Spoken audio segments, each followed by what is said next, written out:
It was a peaceful morning at Coyote Pass, but no one had any idea that the tranquility was on the verge of being broken. Underneath the idyllic background and beautiful family scenes, tensions had been bubbling away for months. Within the confines of this large estate, secrets were hidden. Money secrets, personal deceptions, and legal danger that would soon implode in a courtroom saga like never before.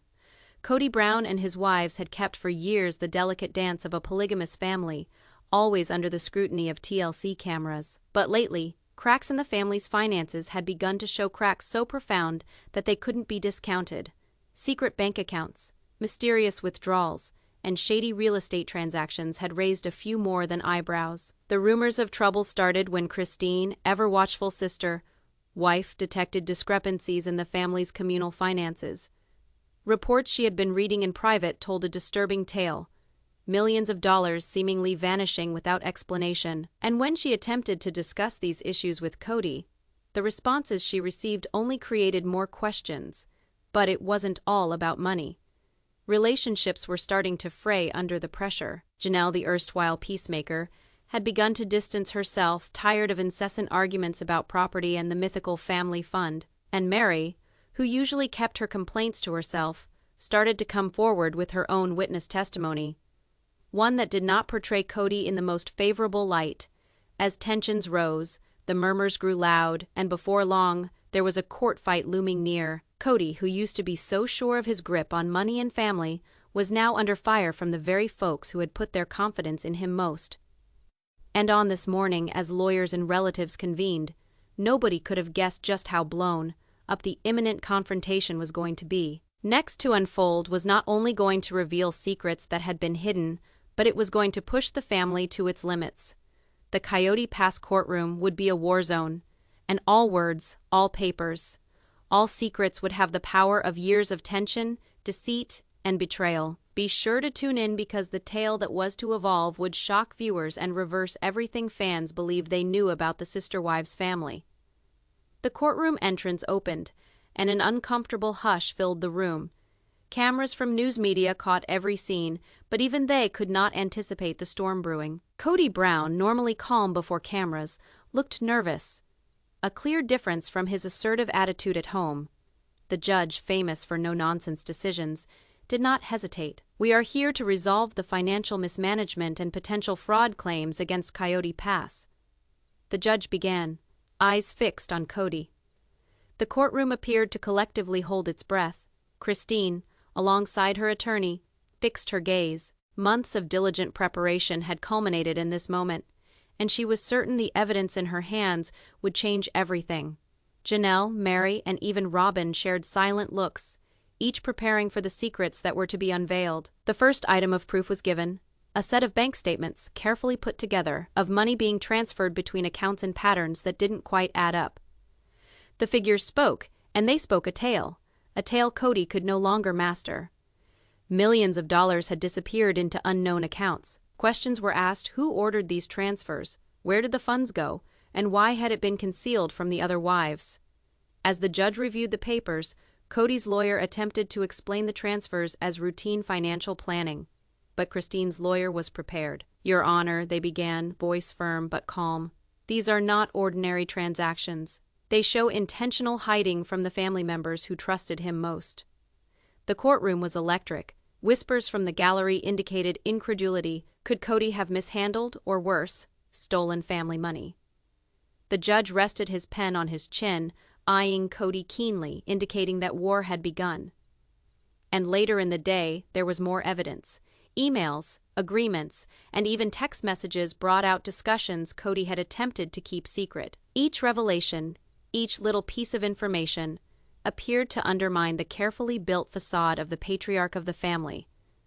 By the conclusion of the first session, it was obvious to all present, this was not your run of the Mill family squabble. This was a bombshell case, a showdown that would reveal secrets, betrayals, and shocking truths that could never be reversed.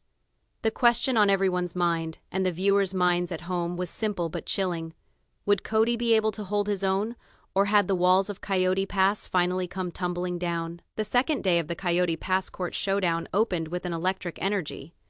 Christine stepped up first, her voice firm but her eyes flashing with resolve. She was ready to reveal it all. The financial misdoings, the secret accounts, and the manipulations that had left her ignorant for so long. "Christine, I trusted him with everything," she said, looking at Cody, "but trust without openness is betrayal. I want the truth to come out today." The courtroom buzzed. A few fans were taken aback by her assertiveness, while others held their breath to see how Cody would react. His expression was stoic, but the tension was thick. Janelle was up next. She was calm but calculated in her approach. She spread out documents, emails, and screenshots that methodically documented how money had been reallocated. Each piece of evidence painted a clearer picture of a family man acting in ways that contradicted the trust placed in him. Every document seemed to tighten the noose. The judge leaned forward, scrutinizing every detail. Even the attorneys representing Cody found themselves challenged as Christine and Janelle's evidence highlighted inconsistencies that couldn't easily be explained. Meri's testimony brought an emotional wave. She relayed the nights spent awake, the fights, and the times she was powerless to halt the fiscal mayhem. Her testimony was not information. It was the living experience of a family torn from within. And then there was Robyn, the fly in the ointment. Her evidence whispered of more in-depth family dynamics, revealing alliances, animosities, and choices previously concealed. While she attempted to explain away some of Cody's behavior, the tension in her words told itself in the courtroom, and cracks began to form in their solid front. By the end of the day, the mood in the courtroom had changed. The judge wasn't only hearing testimony, he was seeing a family disintegrate before his very eyes. Each secret uncovered, each hidden document revealed, upped the stakes further. And as reactions were caught on camera, the audience at home watched, transfixed. It wasn't just a court case. It was a high-stakes showdown where alliances were formed and broken, secrets were revealed, and the very existence of Coyote Pass hung in the balance. The question everyone had hanging over their heads was, could Cody hold off against this wave of revelations, or was Coyote Pass destined to fall? The court became even more subdued as Christine was summoned onto the stand. For months, critics and fans alike had wondered what she really knew, and now the world would find out directly from her lips. Christine braced herself, her fingers curled around the rim of the witness stand. "I believed him," she started, her voice shaking but resolute. "I left our family's finances in the hands of Cody to look after our home, and to fulfill promises he'd made to both of us. But what I uncovered," she hesitated, making the gravity of her words sink in, "was anything but the truth." The judge nodded forward, inviting her to go on. Christine unfolded an intricate series of moves, transfers, payments, and financial choices made by him without her. Every disclosure was supported by written evidence.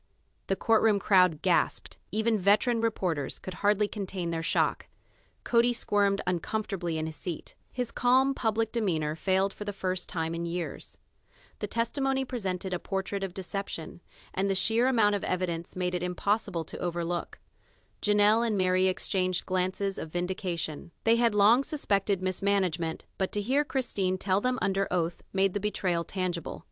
Even Robyn, who had repeatedly defended Cody in earlier episodes, appeared shocked at the extent of the financial deception. The judge, unflinching, posed direct questions. "Miss Christine, are you stating that these actions were done knowingly, that your husband intentionally hid money?" Christine nodded. "Yes, Your Honor, it was intentional, and it impacted all of us financially, emotionally, and on a personal level." The courtroom broke into gasps. The enormity of the claimed fraud was overwhelming. At-home viewers could almost feel tension crackling across the television.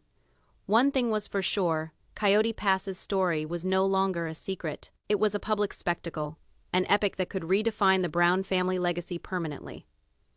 As the courtroom hearings went on, the spotlight fell on the cache of papers Christine's lawyers had filed. These weren't spreadsheets or general receipts.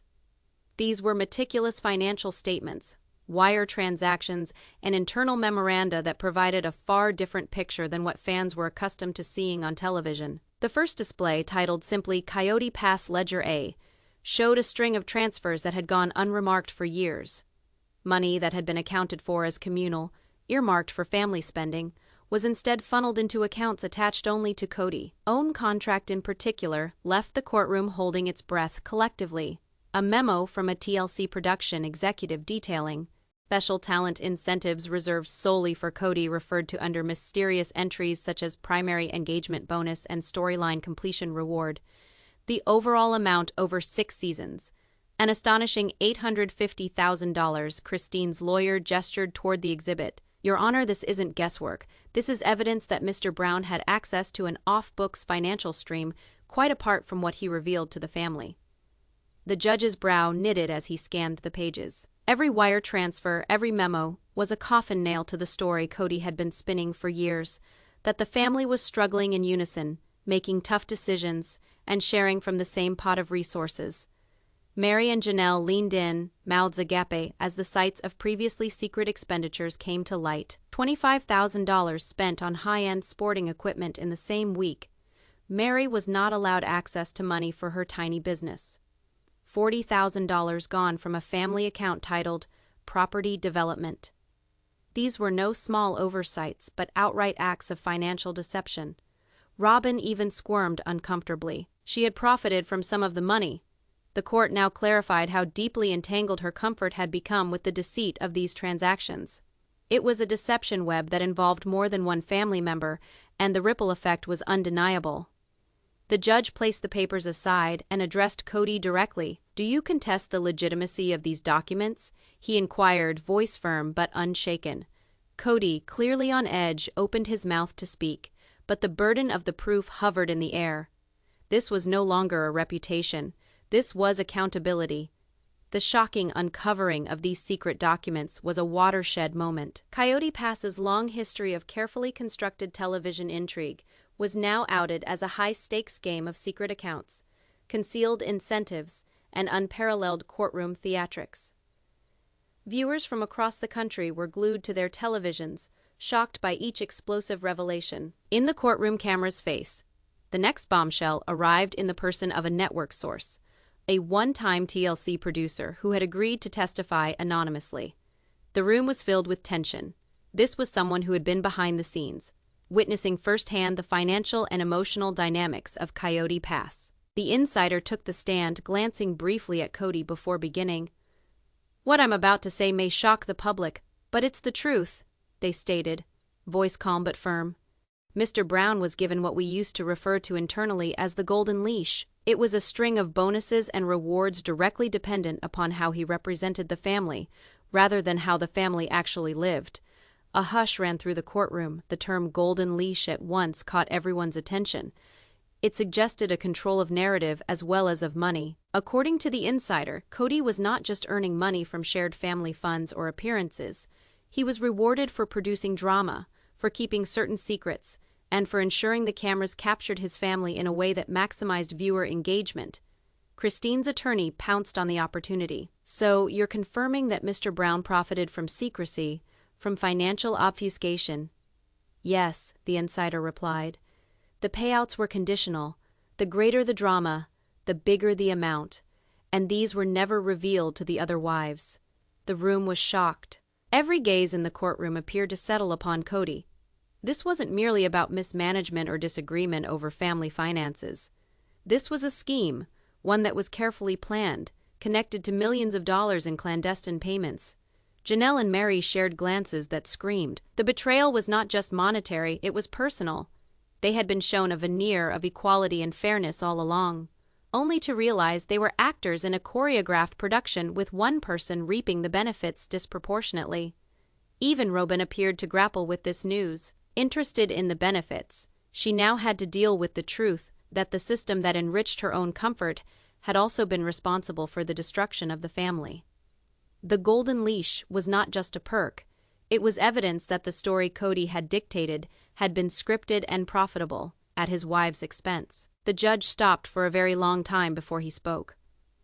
"Undefined, this testimony sheds light on the monetary mechanics involved," he said sternly.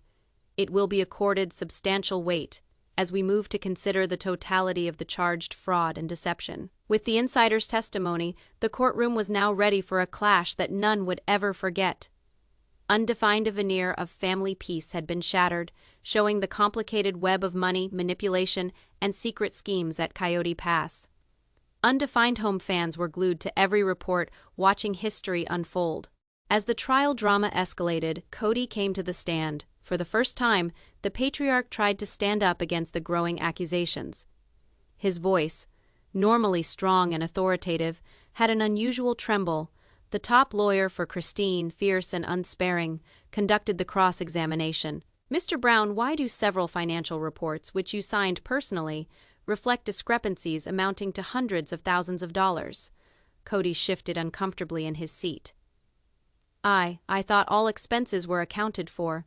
There were errors, yes, but nothing dishonest." He hesitated. The courtroom broke out in whispers. Honest or not, the magnitude of the fiscal mess was appalling.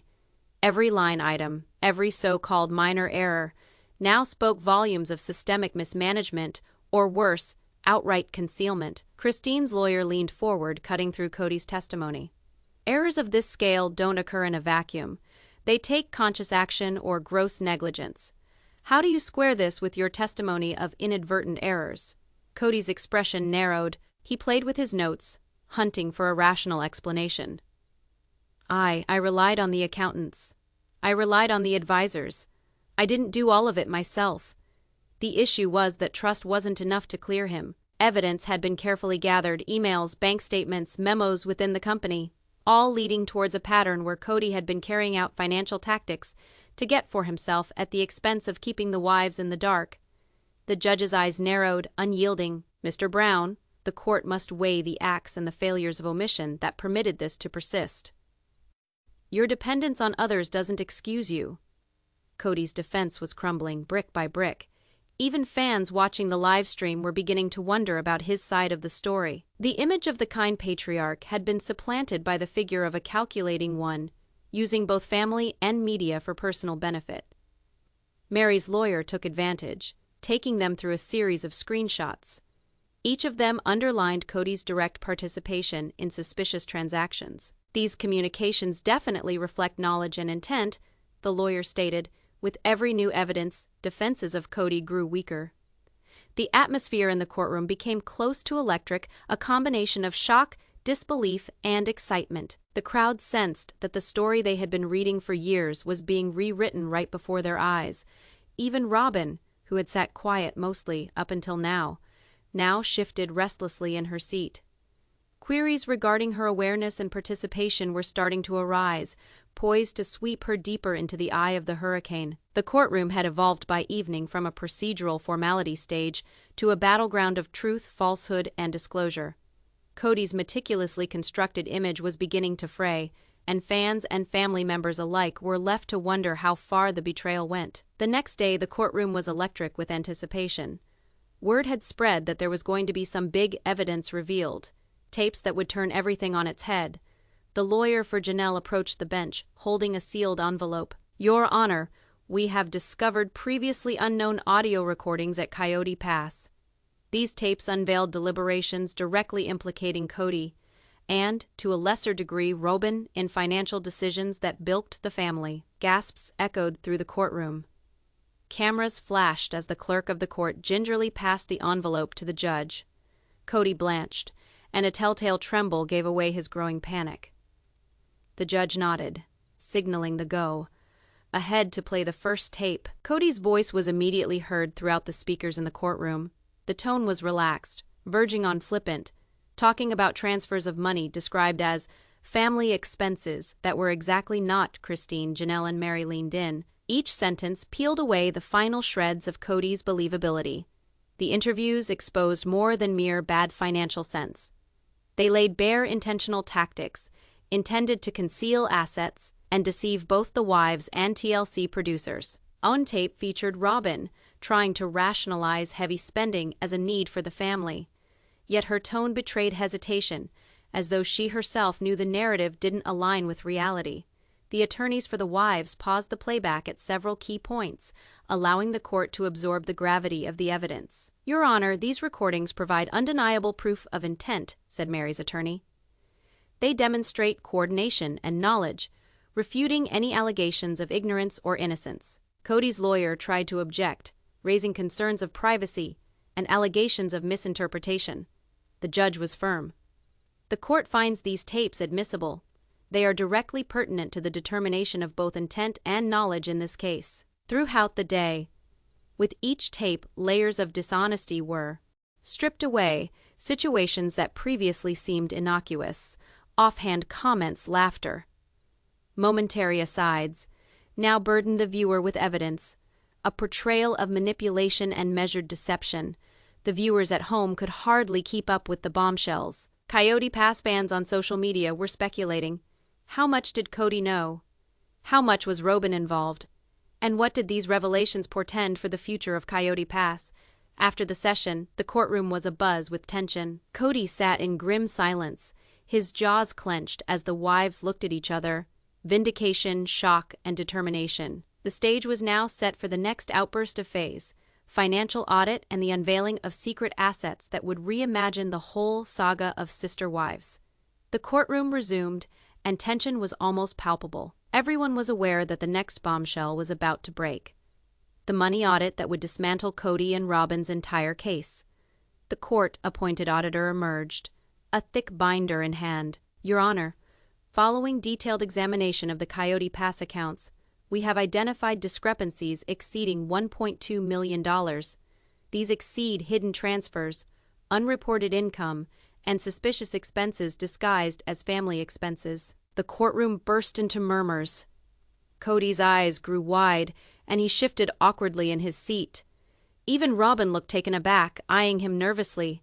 The auditor went on, systematically dismantling the evidence. Exhibit A consists of multiple transfers marked as maintenance fees, which were instead routed to personal accounts.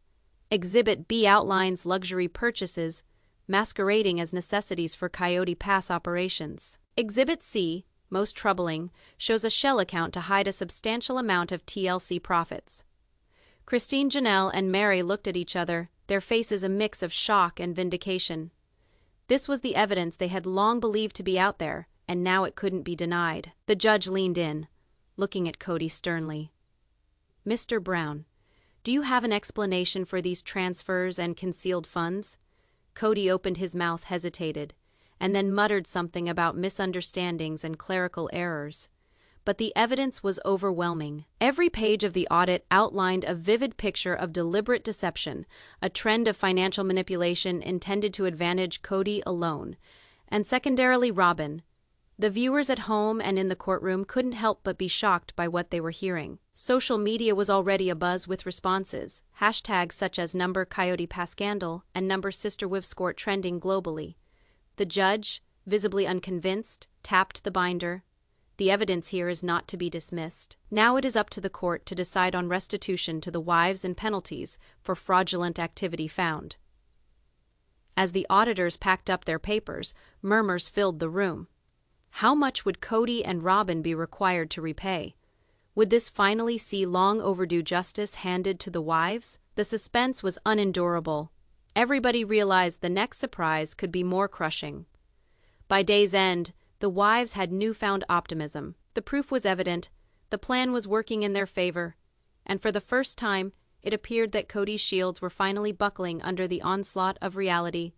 The courtroom was jammed the next morning, and the atmosphere was electric with expectation. Everyone was certain that the witness list would be the clincher.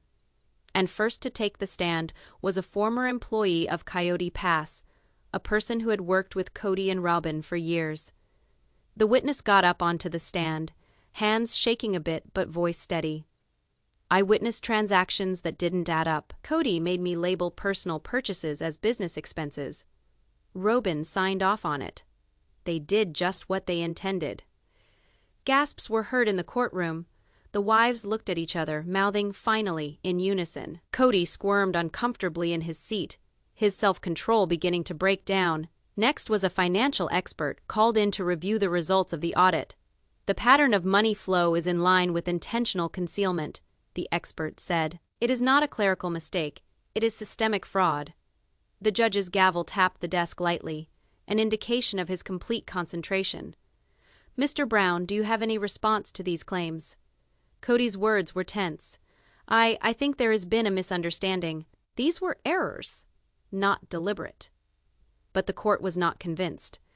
Every witness added evidence, piling up so high it was creating a snowball effect that looked as though it could not be stopped. Even ex-friends of the couple came forward to testify, giving first-hand accounts of extravagant expenditures and clandestine activities that differed from what Kody and Robyn had testified. Christine, Janelle, and Meri sat all too anxiously, their eyes burning bright with resolve. Each word that came from the witnesses was a step towards justice, a step that would finally bring Kody to account for years of fraud. By the time the day ended, the courtroom had become a storm of disclosure. Kody and Robyn were downcast, their initial confident stance taken over by nervousness. Social media exploded again as videos of the testimony went viral online, with viewers stunned at the gory details and salacious nature of the allegations. The theater was set for the second day, the day that would witness more incriminating evidence, and perhaps the final verdict from the court. The whole Sister Wives world waited with bated breath, aware that things would never be the same again. The courtroom was charged with electricity. Every eye was glued to the witness stand as the next important player stepped up to testify. This was not another testimony. It was a revelation that might tip the balance irretrievably. The witness, one of the former employees of Coyote Pass, cleared his throat and started.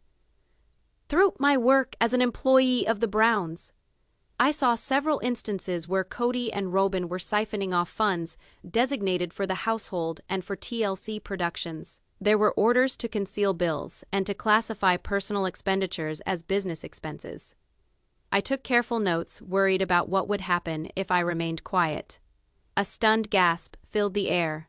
The judge stopped, making the comment sink in. Even Kody's stern demeanor cracked as his eyes roved frantically across the courtroom. The lawyer for the wives showed a pile of papers. "Your Honor, we have supporting evidence consistent with the witness's story, bank records, invoices, and electronic correspondence. These are obviously deliberate mismanagement and misrepresentation of funds." Meri, Christine, and Janelle put their heads together, relief and vindication etched on their faces. They had been battling behind closed doors for years, but now the facts were out in the open for all to witness. The witness continued. "Speaking of specifics, I saw Kody authorize lavish vacations and pricey presents, all paid for on Coyote Pass accounts. Robyn regularly told me to couch these charges as expenditures for the TLC production. I even saw orders to forge maintenance receipts to cover the withdrawals." Robyn blanched, Kody's jaw clenched, and the whispers in the courtroom surged louder. The judge's face hardened. "This is a serious offense," the judge said sternly. "The court needs to consider not just restitution, but also possible penalties for fraud." Social media was already boiling in live reactions. Glimpses of the testimony were going viral, with audiences appalled by the confession. Number Coyote Pass exposed and number Sister Wives scored went trending across the globe, stoking public anger and speculation. The air in the courtroom was charged. Everyone was aware that this testimony might be the tipping point, the time when Kody and Robyn's defenses would perhaps break under the pressure of irrefutable proof. When the witness left the stand, the wives looked at each other with resolve. They had suffered for so long with lies and manipulations, but today the court was finally recognizing their plight. Justice seemed closer than ever, but the next twist was just around the corner. Just when the courtroom thought it had seen it all, the judge signaled for a pause. The lawyers for the wives asked to be allowed to introduce previously unseen evidence, a set of secret recordings that would rock the foundation of Coyote Pass. The sound was heard through the courtroom speakers, and the room descended into stunned silence. Kody and Robyn's voices were clearly heard, discussing strategies to mislead TLC and manipulate the family finances for their personal gain. In one clip, Kody said, "Make sure no one knows how much we're actually spending. Label it as household expenses. No one will question it." Robyn replied, "I'll handle the invoices. They'll think it's all for the show. But really, it's our personal spending." The judge's gavel pounded sharply. "This is very troubling. Efforts to mislead the network and the family cannot be dismissed." Christine, Meri, and Janelle's faces displayed a mix of vindication and shock. They suspected untruths for years, but to hear Kody and Robyn's intentions read out so baldly was beyond confirmation. It was irrefutable proof. Lawyers introduced further recordings, each segment more incriminating than the one before. One showed Cody coercing employees into forging papers, and the other uncovered Robyn instructing him on how to show the perfect family face to TLC privately siphoning off money. Cody's calm broke. His fingers curled around the table's edge, his eyes leaping from the judge toward his wives, grasping that the case was unbeatable. Robyn's lips quivered, and for the first time, the courtroom saw her culpability reflected in real time. The judge leaned forward, voice firm. These recordings represent direct evidence of willful deceit.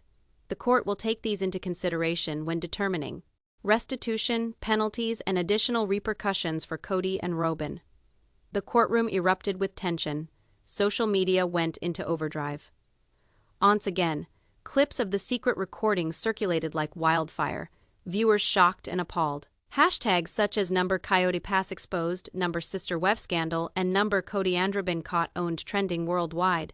For the wives, the surreptitious recordings were more than evidence. They were vindication. Anyone who has ever seen the manipulations, the furtive spending, and the lies that have tormented their existence will know that the Last Judgment will bring the final shock. Nevertheless, everyone in court was aware that the ultimate shock would be revealed by the final judgment. With the hidden recordings presented, the tension in the courtroom reached an almost unbearable level.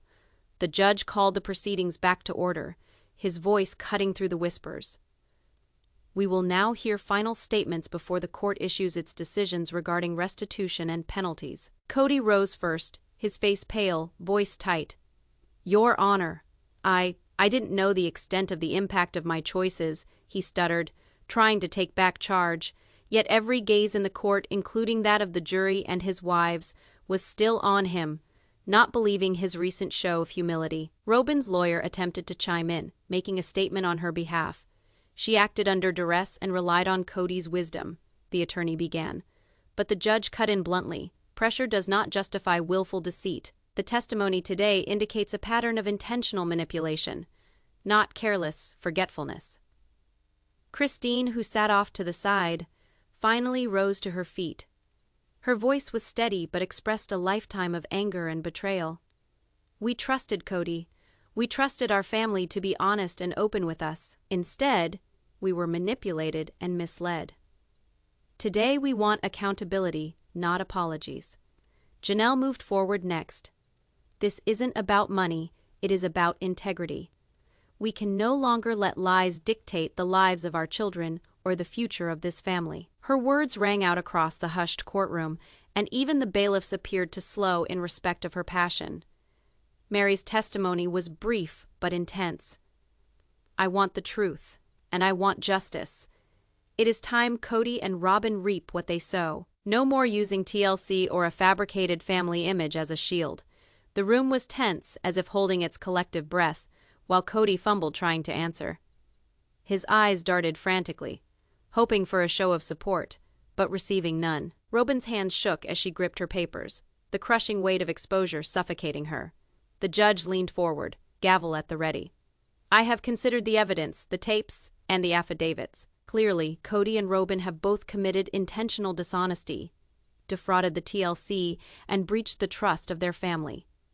The court will make its ruling, including restitution for damages, fines for fraudulent conduct, and orders to rectify the misuse of funds. With the last words lingering, cameras popped, capturing each face, each reaction. The courtroom was charged with tension, anticipation, and the feeling that what was about to happen here would not be forgotten for years to come. A Coyote Pass showdown unlike anyone had ever witnessed. Narrator, the courtroom was charged with excitement, the air thick with anticipation. All individuals in attendance appeared to lean forward, taking their breaths, as the judge cleared his throat and began to render the much-anticipated decision. Judge, having considered all the evidence, testimonies, and records presented during the period of this trial, the court finds Cody and Robyn Brown guilty of various frauds and financial misdeeds against TLC and their family members. They are hereby ordered to refund all misappropriated funds, to pay restitution to the parties affected, and to abide by further penalties as will be determined by this court. Gasps filled the room. Cody went white, and Robyn's hands dropped listlessly by her sides. For so long, they had presented an image of control and command, but now the FAA fell apart entirely. Christine, Janelle, and Meri looked at each other, a combination of vindication, relief, and victory. Decades of frustration, betrayal, and loss of sleep had led up to this moment of justice. The court had not only acknowledged their pain, but legitimized their struggle for accountability. On the outside, reporters converged, cameras popping, microphones thrust out. Social media imploded with fans and critics alike responding to the jaw-dropping verdict. Banners blared, Coyote Pass court showdown ends in total defeat for Cody and Robyn. And sister wives' justice served at last. But it wasn't over in the courtroom. Families started the long journey of healing, rebuilding trust, and redefining relationships. TLC began conducting internal audits and policy reforms to avoid future manipulation, while the Brown family, battered but steadfast, began reclaiming their lives and their story. For Kody and Robyn, however, the ruling was a wake-up call. That behavior has repercussions, all the secrets, all the lies, had been exposed, and the world watched. The once dominant figures of Coyote Pass now faced a future dictated by accountability rather than control. In the end, Coyote Pass became more than just a location. It became a symbol of reckoning, resilience, and the relentless pursuit of truth. The sister-wives saga had come to a dramatic cliff, one that would leave a legacy to be studied, debated, and recalled for years to come. And as the sun dipped behind the expansive desert hills, a new beginning unfolded, one in which honesty, justice, and bravery would tell the story of the Brown family far more than any taboo ever could.